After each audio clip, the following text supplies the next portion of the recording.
Magandang araw sa inyo lahat. Ako po si Banat Bay at ito na nga, malupit po ang nangyayari ngayon dyan sa Cebu. At ang komento nga ng mga kababayan natin ano ho ba, meron na ho bang martial law dyan sa Cebu? Kasi ho, itong isang lead convener po ng Maisog dyan ho sa Cebu na may gagawin pa namang rally ngayong araw na ito ay nagkaroon po ng search sa kanyang bahay. Kinuha po yung cellphone, kinuha po yung kanyang laptop. Talaga hong nilusob ng mga pulis. Naku po, patay tayo dyan. Alam mo, ikaw talaga, Marbil, ikaw ay sunod-sunuran talaga dito sa bata mong si Romualdez. Hindi, alam nyo kung bakit mga kababayan. Kasi alam naman po natin, itong si June Abines din po ay isa po ito sa mga 37 na pinapatawag ng kamera. At hindi nga din po ito nagpunta at tila ngayon pinag-iinitan. Naku po, hindi maganda yung ginagawa ninyong yan, ha? At pinapakita nyo talaga na kayo ay nananakal ng free speech. Tingnan nga ho natin yung balita na yan. Ano ba ang sabi dyan? Ito. Pakita ho natin, ha? Para ho ating itong balita na ito. Ito. Ang naglabas po niya ang balita na yan ay ito pong DYAR 765 SMNI Radio. Ayan o. Ito po yung post ni Ernest Abines. Ayan po. Sabi niya, PNP now are seizing my home and my phone. Naku po, patay tayo dyan. At ang nabalitaan nga po ng DAR o yung mga taga-SMNI po ay ito. Ayan o, sabi. Breaking news, June Abines, leader sa Maisog, Cebu, gisilbihan o search warrant. Pasensya na po, dili man ako makasabot ng Bisaya. Si June Abines nga lead convener sa hakbang na Maisog, nagpost ng, naku po. Pasensya na mga kababayan, hindi po natin ito masyadong alam. Pero alam mo naman, in this day in age, meron pong malupit na yung kaibigan. Sino po ba itong kaibigan natin? Itong kaibigan natin na i-interpret ng balita na yan ay walang iba kung hindi si ChatGPT. Sana tama ang kanyang interpretasyon. Ayan, ito, papakita natin ang interpretasyon ni ChatGPT. Ayan. Ito po ang kanyang interpretasyon. Sabi niya, June Abines, leader sa Maisog, Cebu, sinilbihan ng search warrant. Si June Abines, ang lead convener ng hakbang na Maisog, ay kamakailan lamang nag-post na pinasok ng PNP ang kanyang bahay malapit sa Maharlika Gym, Sambag 2, Cebu City. Siya ay sinilbihan ng search warrant kaugnay umano sa illegal na pag-access ng impormasyon at data ng PNP. Naku po, ano yan? Bagong inventong kaso na naman yan. Kinumpiska ng mga otoridad ang kanyang laptop at cellphone para sa investigasyon. Sa kasalukuyan, hindi makontak si June. Naku po, hindi makontak si June Abines. Masamang tao talaga kayo. Si Abines ay isa sa mga nangunguna sa gaganaping indignation rally ngayong Pebrero 22 sa Mandawi City, kung saan mismo dating Pangulong Rodrigo Roa Duterte ang dadalo. Nako! Kaya pala, naku po, masama itong ginagawa ninyo. PNP. Ginigipit nyo yung tao. Ayan ito yung picture na kung saan pinasok ko ng mga PNP, may search warrant. Nako, hindi maganda yan. At syempre, alam mo, ito nga natatawa lamang po ako, na naiinis, na naagagalit to. Bakit to kanyo? Kasi noong unang panahon, noon, talaga namang ang mga hinuhuli ng gobyerno ay ang mga komunista. Ang mga makakaliwa, ang mga NPA. Ngayon, itong mga PNP, ang ino-operate na, allegedly, ay itong mga political activists o yung tinatawag ni barbers na vloggers. Diba? Pero mga political activists yan na nais lang ng kaayusan. Ito, papakita. Ito yung rally na magaganap dyan. Ayan, yan. Nakikita ninyo. Yan po yung magaganap na rally ngayon. 4:30. Unya-unya. 4:30 PM hanggang 11. Nadadaluhan ni Pangulong Duterte. Ayan o, mismo. Naku po, grabe ho yan ha. Isa ho siya sa mga leader o lead convener ng itong grupo na ito ng Maisog. Ayan o. Ito, ayan o, yan yung kanilang ayan po si ayan o, 'di ba? Kitang-kita po. Ito nga po, nagsalita nga po si June Abines. Ito po, siya po 'yon, yung nilusob ng mga pulis. Ayan o. Siya po, ayan. I-play nga natin 'to na maintindihan natin kung ano nangyayari diyan. Sir June, kini nga Cebu People's Indignation Rally, ang atong gitanaw ani nga ang kinabag-an nga mga Cebuano makapakita sa ilang sentimento pinaagi sa rally. Yan. Para daw yung mga taga Cebu maipakita yung kanilang sentimento doon sa rally. Tama ba ako? Sana naman. Medyo naiintindihan natin ng kapiraso. Sana tama yung sinabi ko. Kay nahurot na ang tingog, nahurot na mga pulong sa... Naku, ano yung mahurot? Sorry mga kababayan ha. Hindi kasi siyempre ang market nila dyan mga taga Cebu. Ano man yung mahurot, ang alam ko maharot. Pero yung mahurot. Dali, ano ba yung mahurot? Hanapin natin yan mamaya. Social media, sige na lang og saba, depressing na kayong situation, pero wag yun nahitabo, walay plano ang atong administration. Yun, sa kahit daw nakaka-frustrate na yung mga nangyayari sa gobyerno, tila hindi nakikinig, hindi sumasagot ang gobyerno. Sabi niya. To correct their wrong deeds. In fact, napa sila yung mga... hindi daw kinokorek yung mga mali ng gobyerno. Kaya ilabas na natin dito sa rally na to. Tama po ba ako? Sana tama po. Pasensya na kung mali. Mga news nga okay ra daw ang Pilipinas. Wala daw krimen. Ayun. Wala daw...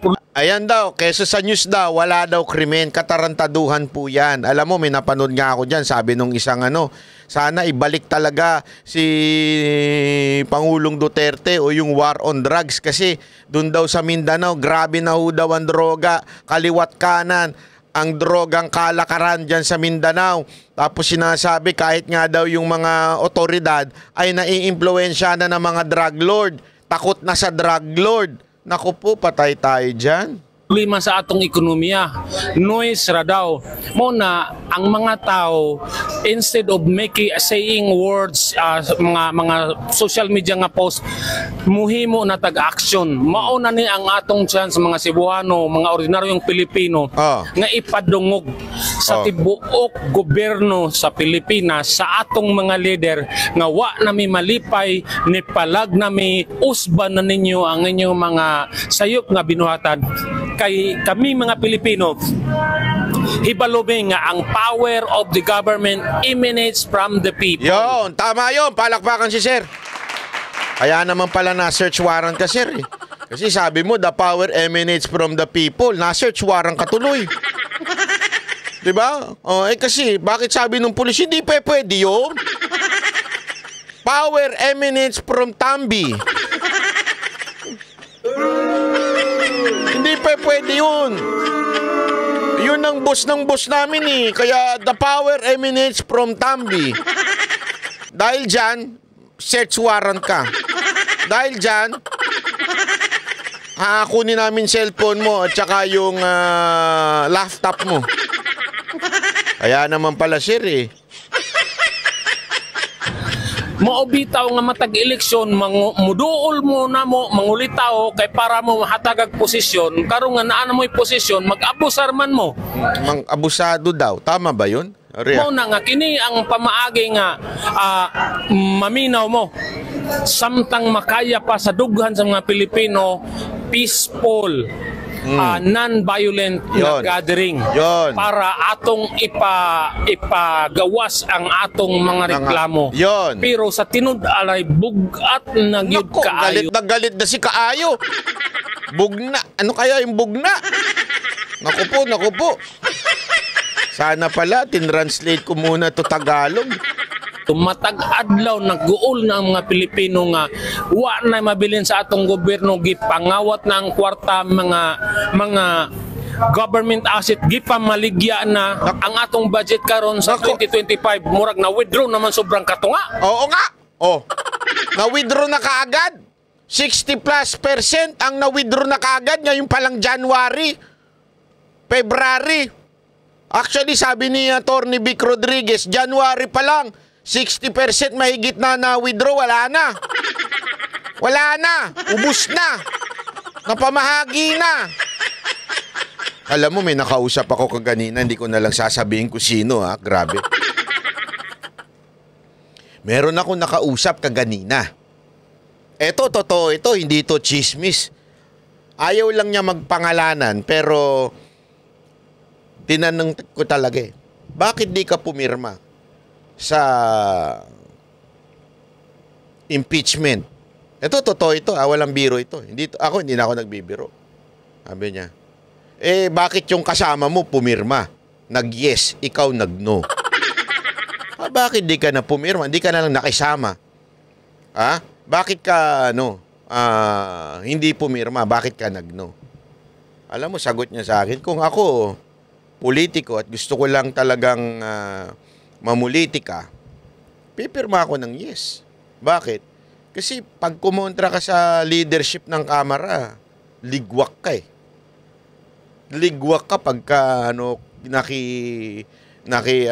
kumontra ka sa kanila, ligwak ka. Kaya nga yung mga batas na pinasa ko, ni isa doon, wala. Bakit? Kasi hindi ako sumusunod sa utos ng Panginoon nila. Di syempre, sumundot si Banat Bay. Sabi ko, Sir, tanong lang. Ito, hindi ko naman kayo papangalanan. Basta, tayo lang. Totoo ba yung 150? Tapos, bakit di mo tinanggap yung 150? Hindi ka na lang pumirma ng yes. At dali-dali lang naman nun. Pwede ka na mag-retire nun. Alam mo, sabi niya, totoo. Pwede ko nang ibulsa yun. Mananalo na ako sa susunod na eleksyon pag ibinulsa ko yun. Kaya lang, mula noon, may prinsipyo ako, sabi niya. Pinalaki kami ng magulang namin may prinsipyo. Galing ako sa hirap. Naabot ko itong pagiging congressman nang hindi ako nagpabayad at kahit kailan hindi ako naging korap, naabot ko ito. Hindi ko sisirain ang aking sarili para lang sa 150. Totoo daw yun. Congressman po itong kausap ko, kinonfirm niya sa akin. Totoo yan. Totoo yan, Banat, sabi niya. Totoo yan. Alam mo, dito mo talaga makikita na, di ba, sinasabi nga ni Sir, ubus na. 60% ubus na. Bakit kanyo? Kasi nga po, ewan ko, napamigay na ata. So pasabot ilag yun ning mura ning balay nga gikawat ng tanan. Oh. So ang atong tuyo maminaw mo samtang kaya pa sa Pinoy nga peaceful. Kay kung dili mo maminaw walay mahimo ang mga Pilipino kundi mo aksyon gyud mi kay dili mi mo sugot ang among mga anak, ang among mga silingan, mga babae, mga tiguang pamatyon lang sa kilid ug ang mga adik sige na lagpakita social media kasuyop-suyop.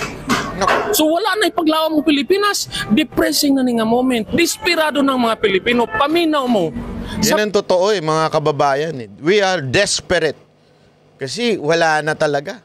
Ubus na pera. Palubog na bayan natin. Ako, isang pinakamatindi dito.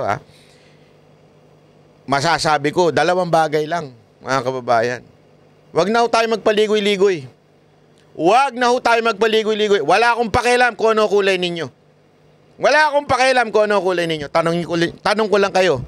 Mga nakikinig sa akin, hindi kayo kailangan maging Duterte. Hindi nyo kailangan maging Sara Duterte. 2 bagay lang ang tinatanong ko sa inyo. Nabubuhay pa ba kayo? Hindi po ba kayo nahihirapan na sa buhay dahil sa mahal ng bilihin? Ang hirap ng humingi ng tulong sa ospital? Ang hirap na. Meron niya ako kanina narinig, security guard Nag-uusap sila nung kapwa security guard. Sabi, tungkol sa ospital, hirapan na daw. Hindi rin daw makahingi ng pondo sa DSWD. Sabi ko, di ba, sa loob-loob ko, di ako syempre sumali, nakichismis lang, pero sa loob-loob ko, di ba inayos na yan? Kaya nga meron tayong tawag dito, yung malasakit center para maaari ka makahingi. May bali-balita nga dyan, di ba? Na wala ng budget yan. Although, dinedeny ng DOH yan. Para lang sa kaalaman natin, dinideny ng DOH na wala ang budget yung malasakit center. Meron daw. Pero iba yung nararamdaman at nararanasan ng taong bayan. Ang nararanasan ng taong bayan, kulang na. Nauubos na. O kung meron man, sobrang liit na ang nakukuha dun sa malasakit center. Akala ko ba yan ang nasolusyonan noon? Oo. Pinamigay Mantakin mo ipamigay naku, hindi ko na lang babanggitin. Pero na mga demonyong congressman, di ba, pinamigay nila bilang ayuda yan. Instead na ibigay sa may mga sakit, di ba? Yan ang una kong tatanong sa inyo mga kababayan. Walang kulay dito, walang Duterte dito. Tanungin ko kayo, kamusta ang pamumuhay ninyo? Komportable ba? Masasabi nyo bang nairaraos nyo o talagang kulang na kaya nagsusugal na kayo sa cellphone? Hindi, maraming ganyan ha. Meron ako na nakakausap. Minsan binibiro ko yung mga nakikita kong nakatambay. Sabi ko talaga sa kanila, uy, ano ba, malaki ba kitaan dyan? Oo, okay lang, pandagdag sa mga pagkain. Paano kung matalo ka? Wala naman, kesa naman wala kaming gagawin. Totoo yan ang sagot nila. Ibig sabihin, hindi na for leisure, ika nga, yung pagsusugal nila. Kaya nga, mga putang ina ninyong mga vlogger na nagpo-promote ng sugal. Naku. Sorry. Hindi, ako inis ako sa mga vlogger mga influencer na nagpo-promote, mga artista nagpo-promote ng sugal. Fuck you, sa totoo lang. Asama ng ugali. Alam nyo ba sinisira niya ng bawat Pilipino? Yung mga jeepney driver, nakikita ko kaya pala natatraffic dahil nagsusugal. Tapos yung ang biktima niya may hirap Kasi hindi na sa kanila laro yun Do you know that gambling supposed to be leisure? Hindi na Kinukuhanan na nila ng pera yun. Yun yung akit sa kanila na wala na kaming pag-asa, kailangan namin ng pera, kaya magsusugal kami hanggang nababaon na sila sa utang. Kaya nga, dumadami yung krimen ngayon Dalawang dahilan kung bakit dumadami yung krimen ngayon. At yan yung pangalawa kong punto ngayong araw na to. Ano yun? Bakit? Drugs and gambling. Yan ang dalawang pumapatay sa mga Pilipino. Kaya yung pangalawa ko ay crime. Peace and order. Kamusta na ba kayo? Gutom na ho ba kayo? O busog kayo? Pangalawa, kamusta na? Safety pa po ba kayo? O takot na kayo maglakad ngayon dahil napakaraming demonyo sa karsada? Ang dami na namang adik, ang dami na namang tulala, ang dami na namang dilat.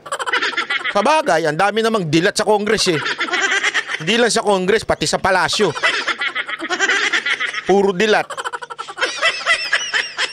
Kaya nga mga kababayan, yun lang yung dalawang tanong. Nakakakain pa ba kayo ng sapat? O forced diet na kayo? O baka naman puro pansit canton na lang kayo? O pangalawa, safety pa ba kayo?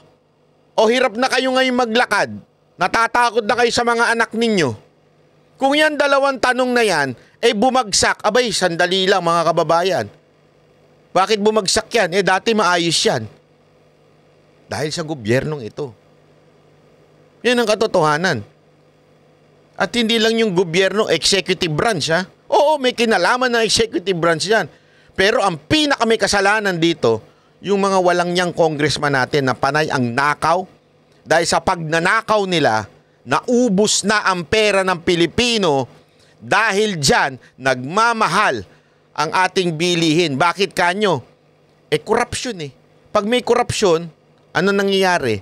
Merong mga smuggling. Yang smuggling na yan ang umuubo sa pera natin kaya nagtataas ang bilihin. Bakit tumataas ang bilihin? para makapag-import. Bakit? Sa import may kita. Ano ibig ko lang sabihin? Dahil sa mga magnanakaw na congressman natin, kaya ganito ang nangyayari sa bayan natin. Sige, kayo na hong sumagot. Dun sa dalawang tanong ko, nakakakain pa ba kayo na maayos? Pangalawa, safety pa ba kayo? Kung hindi na, puta, gumising na kayo. Ano to? Tutunganga na lang tayo hanggang mamatay tayo?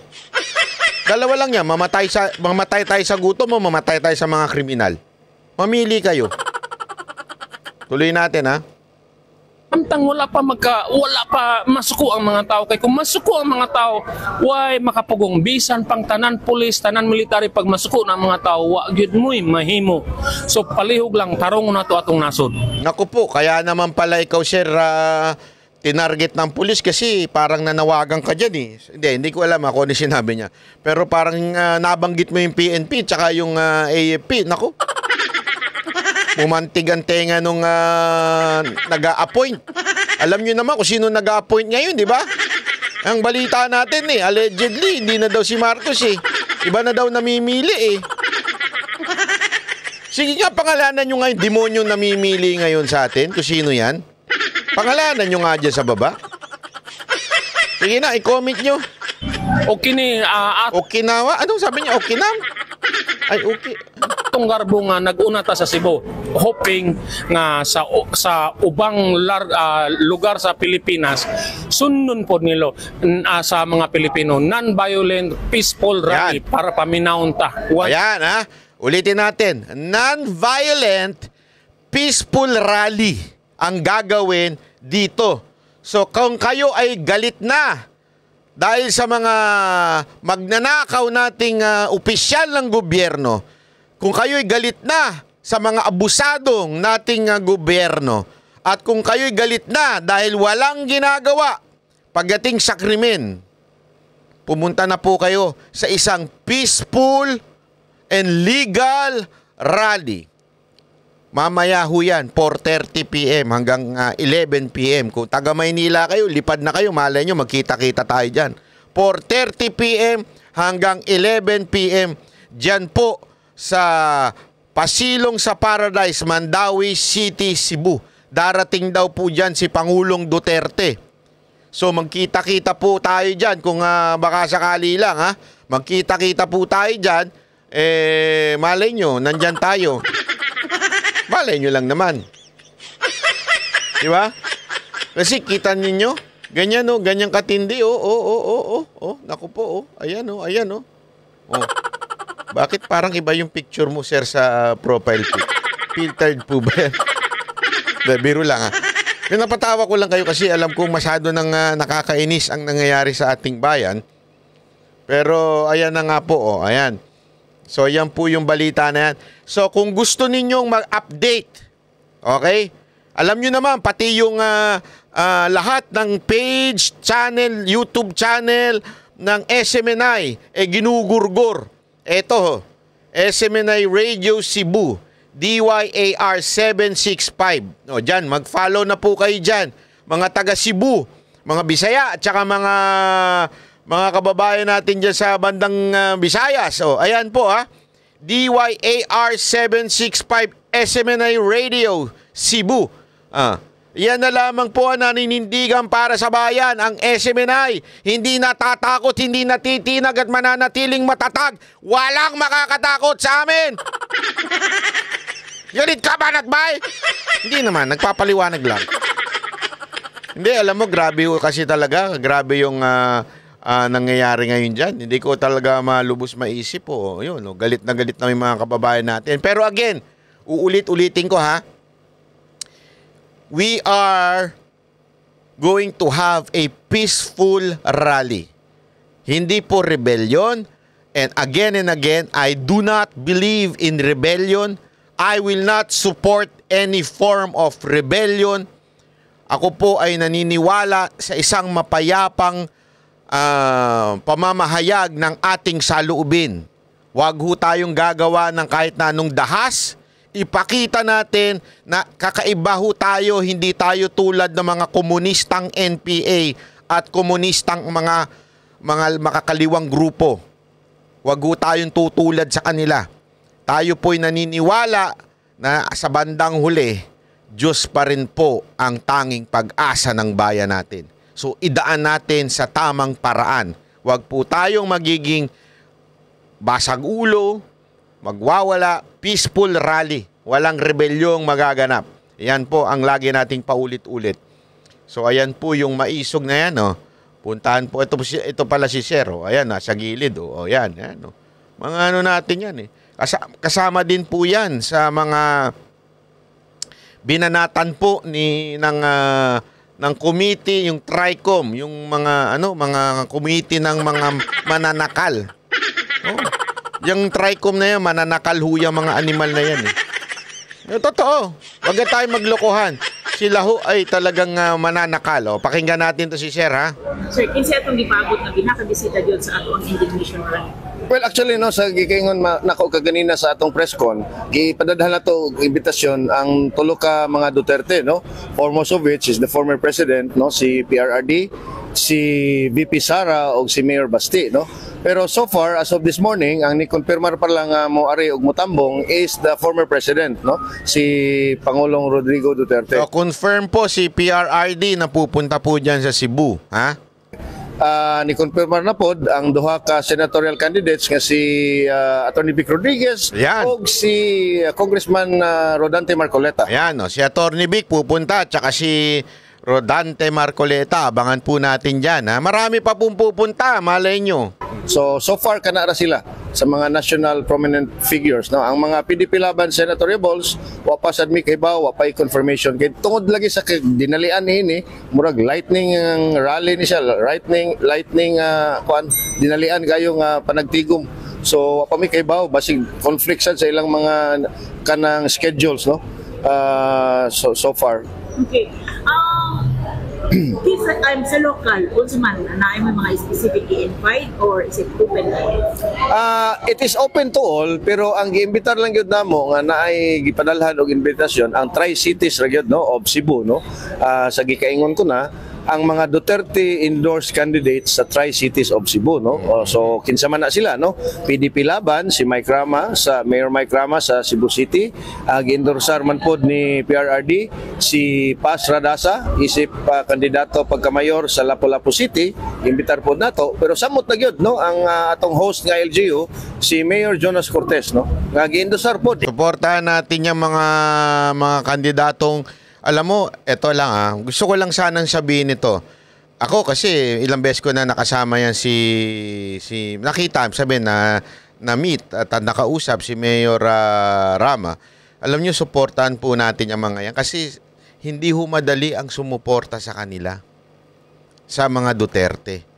Sobrang panggigipit ang ginagawa ng gobyernong ito sa mga sumusuporta kay Pangulong Duterte at kay VP Sara Duterte. Kaya para manindigan niya mga yan ang mga totoong hindi nang iiwan. Diba? Kasi ngayon, madaling mang-iwan. Dami ko nga kilalang mga congressman dyan. Dati sip-sip yan kay Duterte. Oh, pataas-taas ng kamay. Mga sip-sip yung mga... Ayoko talaga magburay. Pero napaka-sip-sip niya mga animal na yan. Tapos ngayon, grabe makausig kay PRRD. Sa bagay, tulad nga nung sinabi nung congressman kausap ko kaganina, sabi niya, Banat Bay, pag hindi ka sumunod, pag-iinitan ka talaga. Pag hindi ka sumunod sa kumpas ng leader namin, pag-iinitan ka. Kaya kailangan, umalis na nga ako doon sa grupo ko. Kaya lang, minsan nakakalungkot din. Sabi niya, kasi nag-heart to heart talk kami.